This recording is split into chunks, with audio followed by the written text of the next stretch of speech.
You see her? This is crazy.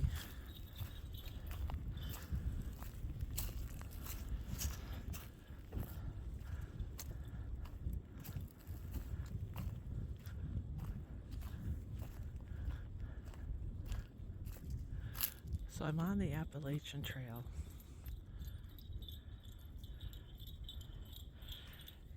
And that gal just came up behind me. You can see her, right? And very friendly. She's a mom, and she's got 2 kids, 12 and 20. She's got a husband at home who is supporting her with going on this hike. She's doing the whole Appalachian Trail, all of it. And so I asked her some questions. And then I said, what was the best part so far of your walk and your journey? And she says, Standing Rock, which was back there. And I said, so it must be really something that you get to spend this time and alone with your thoughts. And she said, yeah, as a mother, I had my first kid when I was 16 years old. And she said, so I gave up a lot. And now I'm able to spend time with myself.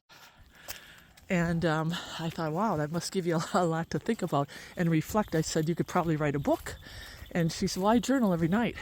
And I said, right up the road, there's this it's a cemetery. And I said, they have like a little box there that says, pray and trust God. And I said, when you open it, I said, there's a journal. And I said, it was really fascinating because it's a journal and people were thanking God. I said, one lady had, she said, pray for her sister had colon cancer. Somebody else said, they're praying that God will help them with their meth addiction. And I said, all these people come out here and they're writing about God. And as soon as I said that, she took off. She like you just saw her. She just took off. She's like, well, okay, goodbye. See you later. I mean, that's all she said. And she ran from me. Like ran. You saw how fast she was walking? She ran away. All I said was about these people. I said, it's amazing how they're coming out here and they're finding God. She said, well, I'm finding nature. That's what she said. That's right. That's what she said. She says, well, I'm finding nature. And she just took off.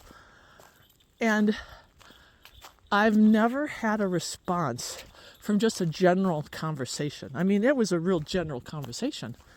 And there was nothing there. And she ran. I mean, I couldn't believe it. She ran from me. I never seen anybody run away. She's not running away from me.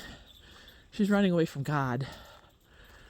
So whatever happened in that girl's life, I didn't even get her name.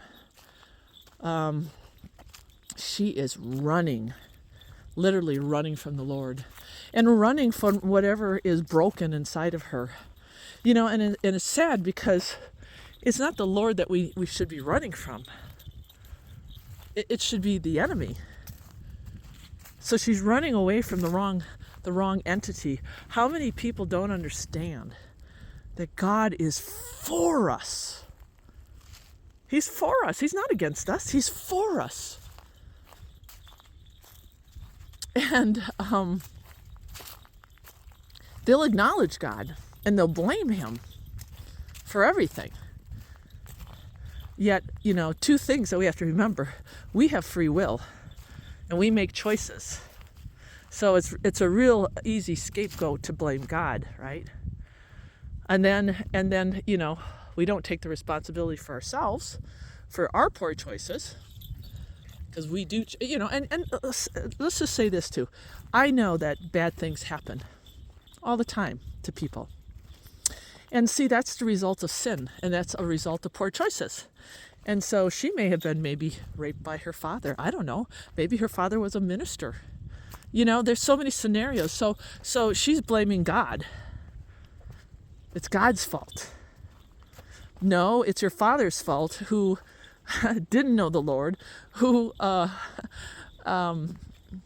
is a sinful man, is a wicked man, and because of his sin, he's affected you. But what can God do with that situation? He can rescue you.